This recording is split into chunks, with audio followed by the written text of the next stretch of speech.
ക്രൈസ്തവ വോട്ടുകൾ ഇത്തവണ CPMന് പിന്തുണ നൽകാനുള്ള സാധ്യത ഏറിവരികയാണ്. ഇത്തവണത്തെ ലോക്സഭാ തെരഞ്ഞെടുപ്പുമായി ബന്ധപ്പെട്ടുകൊണ്ട് യഥാർത്ഥത്തിൽ CPMന്റെ ഭാഗത്തു നിന്നും ക്രൈസ്തവ വോട്ടുകൾ ശേഖരിക്കുക എന്ന തരത്തിലുള്ള യാതൊരു തരത്തിലുള്ള പ്രചരണവും ആരംഭിച്ചിട്ടില്ല. അത്തരമൊരു നീക്കവും ഉണ്ടായിട്ടില്ല. പക്ഷേ അതേസമയം തന്നെ ഇത്തവണത്തെ ലോക്സഭാ തെരഞ്ഞെടുപ്പിൽ ഒരുപക്ഷെ CPMന് ക്രൈസ്തവ വോട്ടുകളെല്ലാം തന്നെ പിന്തുണയാകാനുള്ള സാധ്യത, അനുകൂല സാധ്യത ഏറിവരികയുമാണ്. അതിനുള്ള പ്രധാനപ്പെട്ട കാരണം എന്ന് പറയുന്നത് യഥാർത്ഥത്തിൽ ലോക്സഭാ തെരഞ്ഞെടുപ്പ് പ്രഖ്യാപിക്കുന്നതിന് മുൻപേ തന്നെ, അല്ലെങ്കിൽ ലോക്സഭാ തെരഞ്ഞെടുപ്പ് ഇത്ര വലിയൊരു ഒരുക്കങ്ങളിലേക്കെല്ലാം തന്നെ നീങ്ങുന്നതിന് മുൻപേ തന്നെ BJPയുടെ ഭാഗത്തു നിന്നെല്ലാം തന്നെ ക്രൈസ്തവരെ കൂടെ നിർത്തുക എന്ന് പറയുന്ന വലിയൊരു നീക്കം തന്നെ ഉണ്ടായിരുന്നു എന്നുള്ളതാണ്. അത് സംസ്ഥാന തലത്തിലും ദേശീയ തലത്തിലുമെല്ലാം തന്നെ BJPയുടെ ഭാഗത്തു നിന്നും അതിൻ്റെ ഒരുക്കങ്ങളും ഉണ്ടായിരുന്നു. എന്നാൽ ആ ഒരുക്കങ്ങളെല്ലാം തന്നെ പാളിപ്പോയ ഒരു അവസ്ഥയായിരുന്നു. സംസ്ഥാന നേതൃത്വത്തിലാണെങ്കിൽ സുരേഷ് ഗോപി ലൂർദ് പള്ളിയിൽ നേരിട്ടെത്തിക്കൊണ്ട് മാതാവിനെ കിരീടം സമർപ്പിക്കുന്ന ചടങ്ങുകളെല്ലാം തന്നെ ഉണ്ടായിരുന്നു. അത് വളരെയധികം ചർച്ച ചെയ്യപ്പെട്ടതാണ്. സുരേഷ് ഗോപിയുടെ തന്ത്രങ്ങൾ എന്ന രീതിയിൽ അത് വ്യാഖ്യാനിക്കപ്പെട്ടു. അതേസമയം തന്നെ ഒരു പുതിയൊരു ചുവടുവയ്പുമായി BJP എന്നുള്ള തരത്തിലും അത് വ്യാഖ്യാനിക്കപ്പെട്ടിട്ടുണ്ട്. എന്നാൽ അതേസമയം ദേശീയ തലത്തിൽ പരിശോധിക്കുകയാണെങ്കിൽ പ്രധാനമന്ത്രിയുടെ നേതൃത്വത്തിലുള്ള വിരുന്ന സൽക്കാരമാണെങ്കിലും ക്രൈസ്തവ ഭവന സന്ദർശനവും അതുപോലെ തന്നെ മതനേതാക്കളുമായുള്ള കൂടിക്കാഴ്ച, അത്തരത്തിൽ നിരവധി പരിപാടികളെല്ലാം തന്നെ ക്രൈസ്തവ വോട്ട് ശേഖരണത്തിന് അല്ലെങ്കിൽ അത്തരമൊരു നീക്കത്തിന്റെ ഭാഗമായി തന്നെ നടന്നിട്ടുണ്ടായിരുന്നു. സംസ്ഥാനത്തിലേക്ക് തിരിച്ചു വരികയാണെങ്കിൽ യഥാർത്ഥത്തിൽ ക്രിസ്മസിന് മുൻപേ തന്നെ MT രമേശിന്റെയും അതുപോലെ തന്നെ K സുരേന്ദ്രന്റെയും നേതൃത്വത്തിൽ ക്രൈസ്തവ ഭവന സന്ദർശനം പോലും ഉണ്ടായിരുന്നു.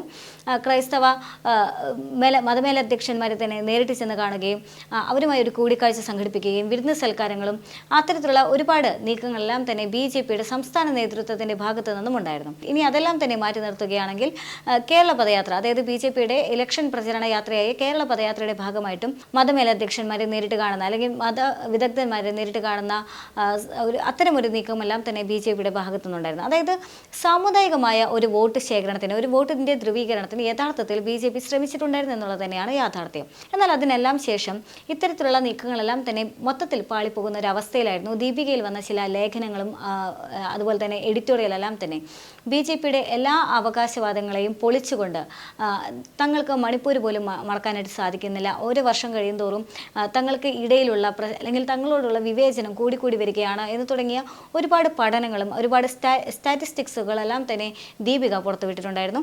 അതിനുശേഷം ചില പ്രതികരണങ്ങൾ വന്നിട്ടുണ്ടായിരുന്നു. എന്തു തന്നെയാണെങ്കിലും BJPയുടെ ചില നയങ്ങളോട് തങ്ങൾക്ക് യോജിക്കാനായിട്ട് സാധിക്കുകയില്ല, ഞങ്ങളാരും മണ്ടന്മാരല്ല, ഞങ്ങൾക്ക് എങ്ങനെയാണ് പ്രതികരിക്കേണ്ടതെന്ന് അറിയാം എന്നുള്ള അത്തരത്തിലുള്ള ഒരുപാട് വിമർശനങ്ങൾ വന്നിട്ടുണ്ടായിരുന്നു.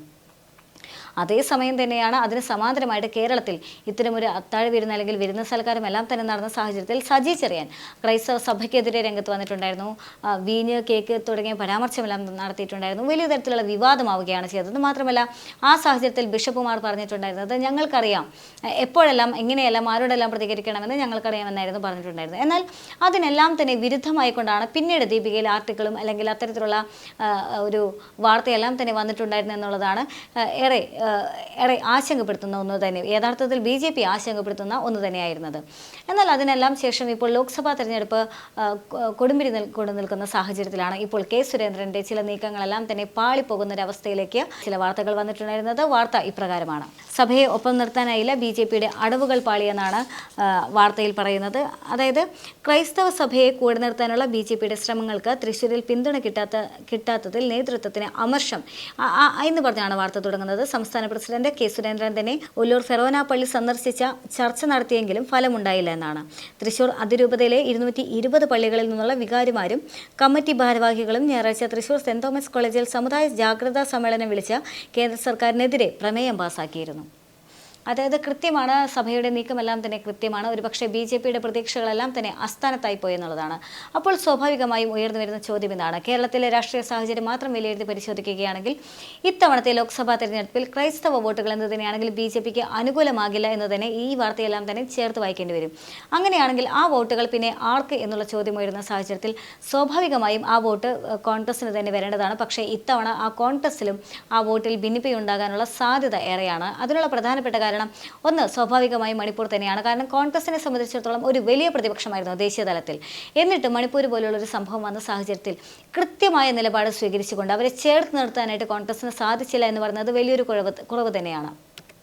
ഒരുപക്ഷെ രാഹുൽ ഗാന്ധിയുടെ ഭാഗത്തു നിന്നാണെങ്കിൽ പോലും പലതരത്തിലുള്ള പ്രതികരണങ്ങൾ വന്നിട്ടുണ്ട്, അല്ലെങ്കിൽ മാധ്യമങ്ങളോടുള്ള ചില പ്രതികരണങ്ങളെല്ലാം തന്നെ വന്നിട്ടുണ്ടെങ്കിലും കൃത്യമായൊരു നിലപാട് സർക്കാരിനെതിരെ സ്വീകരിക്കാൻ അല്ലെങ്കിൽ ഭരണകൂടത്തിനെതിരെ സ്വീകരിക്കാനായിട്ട് കോൺഗ്രസിന് സാധിച്ചിട്ടില്ല എന്നുള്ളത് ഏറെ ശ്രദ്ധേയമായ കാര്യമാണ്.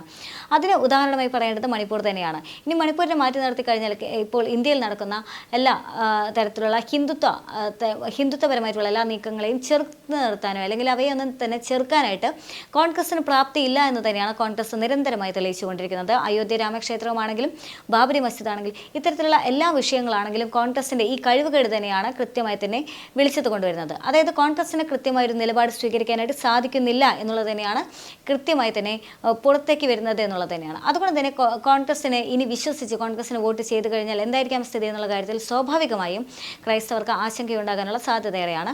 യഥാർത്ഥത്തിൽ കേരളത്തിലെ സാഹചര്യം വിലയിരുത്തുകയാണെങ്കിൽ കേരളത്തിലും ഈ ദേശീയ തലത്തിലുള്ള എല്ലാ പ്രശ്നങ്ങളും കേരളത്തിലും അലയടിക്കാനുള്ള സാധ്യത ഏറെയാണ്. അതേസമയം തന്നെ കേരളത്തിലും പല വിഷയങ്ങളും ചർച്ച ചെയ്യപ്പെടുന്ന സാഹചര്യത്തിൽ അല്ലെങ്കിൽ ദേശീയ തലത്തിലാണെങ്കിലും അതിന് പുറമെയുള്ള അന്തർദേശീയ തലത്തിലുള്ള വിഷയങ്ങളാണെങ്കിലും ചർച്ച ചെയ്യപ്പെടുന്ന സാഹചര്യത്തിൽ കേരളത്തിലെ കോൺഗ്രസിന് കൃത്യമായ നിലപാട് സ്വീകരിക്കാൻ സാധിക്കാതെ വരുന്ന അവസ്ഥയുണ്ട്. അതേസമയം തന്നെ ശശി തരൂരിനെ സംബന്ധിച്ചിടത്തോളം ശശി തരൂരിൻ്റെ കോൺഗ്രസിലെ ചില നിലപാടുകളെല്ലാം തന്നെ ഏറെ ശ്രദ്ധേയമായ നിലപാടുകളാണ്. പലപ്പോഴും അത് കേന്ദ്ര സർക്കാരിൻ്റെ നീക്കങ്ങൾക്ക് അനുകൂലമായ സാഹചര്യം പോലും വരുന്ന സ്ഥിതിവിശേഷം ഉണ്ടാകാറുണ്ട്.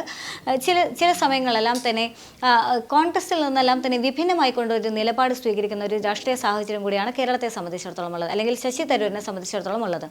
അദ്ദേഹം ഇപ്പോൾ പലസ്തീൻ വിഷയത്തിലാണെങ്കിലും അല്ലെങ്കിൽ ഇസ്രായേൽ പലസ്തീൻ ഹമാസ് വിഷയത്തിലാണെങ്കിലും അദ്ദേഹത്തിൻ്റെ നിലപാട് എന്ന് പറയുന്നത് കോൺഗ്രസിൻ്റെ നിലപാടിനേക്കാൾ ഒരുപാട് അന്തരമുണ്ടായിരുന്നു എന്നുള്ളത് തന്നെയാണ്.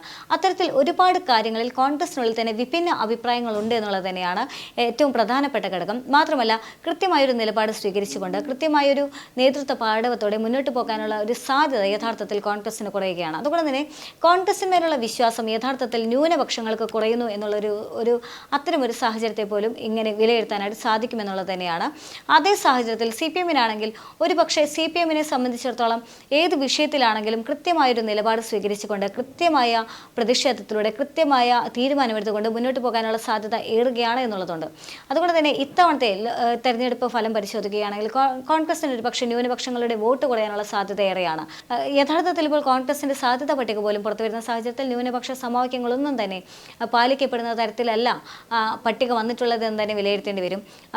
അത്തരത്തിൽ ഒരുപാട് യഥാർത്ഥത്തിൽ കോൺഗ്രസിനെ സംബന്ധിച്ചിടത്തോളം ഒരുപാട് പാളിച്ചകൾ സംഭവിച്ച ഒരു വർഷം കൂടിയാണ്. അതുകൊണ്ട് തന്നെ ഇത്തവണത്തെ ഒരു ലോക്സഭാ തെരഞ്ഞെടുപ്പ് അടുക്കുന്ന സാഹചര്യത്തിൽ ക്രൈസ്തവ വോട്ടുകൾ BJPക്ക് ഇല്ല എങ്കിൽ പിന്നീട് ആകെ പ്രതീക്ഷ എന്ന് പറഞ്ഞ കോൺഗ്രസിനായിരുന്നു. യഥാർത്ഥത്തിൽ കോൺഗ്രസിന് വോട്ട് ചെയ്തു കഴിഞ്ഞാൽ ആ വോട്ടെല്ലാം തന്നെ പാഴായി പോകുമോ എന്നുള്ളൊരു ചിന്ത സ്വാഭാവികമായിട്ടും ഉടലെടുക്കാനുള്ള സാധ്യതയുണ്ട്. അതുകൊണ്ട് തന്നെ ആ വോട്ടുകളെല്ലാം തന്നെ CPM-ലേക്കോ അല്ലെങ്കിൽ ഇടതുപക്ഷത്തിലേക്കോ നീങ്ങാനുള്ള സാധ്യത ഏറെയാണ് എന്നുള്ളതുമാണ്. മാത്രമല്ല എല്ലാ ക്രൈസ്തവരുമായി ബന്ധപ്പെട്ട എല്ലാ വിഷയത്തിലുമാണെങ്കിലും അല്ലെങ്കിൽ അത്തരത്തിലുള്ള ന്യൂനപക്ഷങ്ങളുമായി ബന്ധപ്പെട്ട എല്ലാ വിഷയത്തിലാണെങ്കിലും കൃത്യമായൊരു നിലപാട് യഥാർത്ഥത്തിൽ ഇടതുപക്ഷത്തെ സംബന്ധിച്ചിടത്തോളം ഉണ്ടായിരുന്നു, ചില തീരുമാനങ്ങളും ഉണ്ടായിരുന്നു എന്നുള്ളതാണ്. അത്രയും കരുത്തമായ ഒരു തീരുമാനമെല്ലാം തന്നെ എടുക്കുന്ന സാഹചര്യത്തിൽ അങ്ങനെ ഒരു നീക്കം ഒരു സമുദായപരമായ അല്ലെങ്കിൽ സഭയുടെ ഒരു നീക്കം അത്തരത്തിലേക്ക് ആക്കാനുള്ള സാധ്യത ഏറുകയുമാണ്. എന്നാൽ 2019 ലോക്സഭാ തെരഞ്ഞെടുപ്പിനെ തന്നെ അനുകൂലമായൊരു സാഹചര്യം കൂടിയാണ് ഇതെന്നത് വേണമെങ്കിൽ വിലയിരുത്താം. കാരണം 2019 ലോക്സഭാ തെരഞ്ഞെടുപ്പിൽ ശബരിമല എന്ന് പറയുന്നത് വലിയൊരു വികാരം തന്നെയായിരുന്നു. അത്തരമൊരു തരംഗം ആണ് യഥാർത്ഥത്തിൽ കോൺഗ്രസിനെ ലോക്സഭാ തെരഞ്ഞെടുപ്പിലേക്ക് ഇത്ര വലിയ സീറ്റിൻ്റെ മുൻഗണനയിൽ വിജയിപ്പിച്ചത് തന്നെ പറയേണ്ടി വരും. കാരണം 2019 ലോക്സഭാ തെരഞ്ഞെടുപ്പിൽ ശബരിമല വലിയൊരു ചർച്ചാ വിഷയം തന്നെയായിരുന്നു. അതുകൊണ്ട് തന്നെ ഇടതു മുന്നണിയോടെയുള്ള ദേഷ്യം മാത്രമല്ല ആ ദേഷ്യം സംഘപരിവാറിന് വോട്ടാക്കി മാറ്റാനുള്ള താല്പര്യക്കുറവുമാണ് കോൺഗ്രസിനെ യഥാർത്ഥത്തിൽ വിജയത്തിലേക്ക് എത്തിച്ചത്. ഒരുപക്ഷെ അതുതന്നെ ഇത്തവണയും സംഭവിക്കാനുള്ള സാധ്യത ഏറുകയാണ്. ഇത്തവണത്തെ ലോക്സഭാ തെരഞ്ഞെടുപ്പിൽ ഒരുപക്ഷെ കോൺഗ്രസിന് ഒരു ന്യൂനപക്ഷ വോട്ടിനുള്ള സാധ്യത കുറയുകയാണ്. എന്നാൽ അതേ സാഹചര്യത്തിൽ CPM-നെ സംബന്ധിച്ചിടത്തോളം ഒരു ന്യൂനപക്ഷ വോട്ടുകളുടെ ഒരു തോത് അല്പം വർദ്ധിക്കാനുള്ള സാധ്യതയുമുണ്ട് എന്നുള്ളത് തന്നെയാണ്.